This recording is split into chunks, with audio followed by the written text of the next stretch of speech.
Diabetes হলো শরীরে এমন একটি গুরুতর অবস্থা যখন আমাদের শরীর নিজ থেকে ইনসুলিন তৈরি করতে পারে না বা তৈরি হওয়া ইনসুলিন দক্ষতার সাথে বা কার্যকরভাবে ব্যবহার করতে পারে না। এর ফলে রক্তে শর্করার বা গ্লুকোজের মাত্রা স্বাভাবিকের চেয়ে বেশি হয়। বাংলাদেশে প্রায় 1,31,00,000 মানুষ ডায়াবেটিসে আক্রান্ত। বাংলাদেশে ডায়াবেটিক্সের আক্রান্তের দিক থেকে বিশ্বে 8ম স্থান। দেশের 10% মানুষের মৃত্যু হয় এই ডায়াবেটিসের কারণে। ডায়াবেটিসের দীর্ঘমেয়াদী চিকিৎসার প্রয়োজন হয়, সুতরাং রোগটি প্রতিরোধে বেশি জোর দেওয়া প্রয়োজন। গবেষণায় দেখা গেছে যে 20 থেকে 80 বছর বয়সী 14.2% মানুষই এই রোগে ভুগছেন। বর্তমান ধারায় চলতে থাকলে 2024 সালে দেশে ডায়াবেটিসে আক্রান্ত মানুষের সংখ্যা হবে 2,23,00,000। তখন বিশ্বে বাংলাদেশের অবস্থান হবে 7ম। প্রিয় বন্ধুরা, তাই ডায়াবেটিস সম্পর্কে সচেতন থাকা খুব বেশি জরুরি। সামনে রমজান মাস আসছে। ডায়াবেটিস আক্রান্ত রোগীদের রমজানে যে প্রস্তুতি গ্রহণ করতে হবে, চলুন আমরা আজ এই ভিডিওর মাধ্যমে তা জেনে নিই।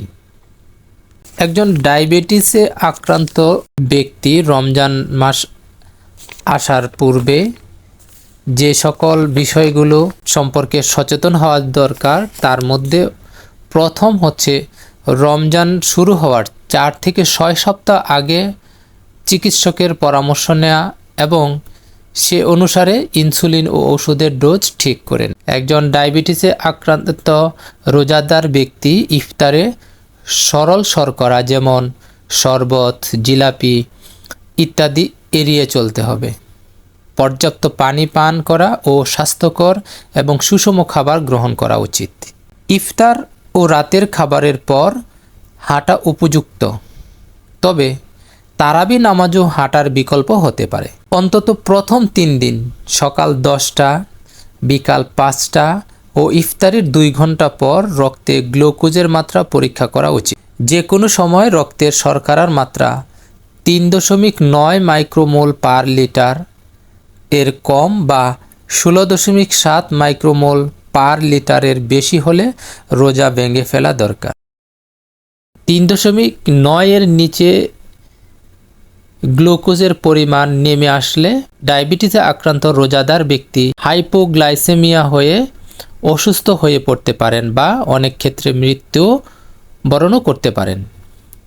দিনের যে কোনো সময় এটা হলে তাকে দ্রুত খাবার খেতে হবে, তবে এটা বিশেষ করে দুপুরে বা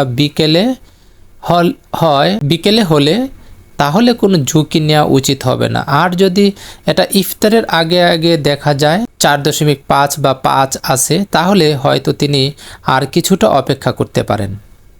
আবার একইভাবে কারো রক্তের চিনির মাত্রা 16.7 বা তার বেশি হলে তিনিও রোজা অব্যাহত রাখলে নানা রকমের জটিলতায় আক্রান্ত হবেন, তখন তার দ্রুত ওষুধ খাওয়া উচিত।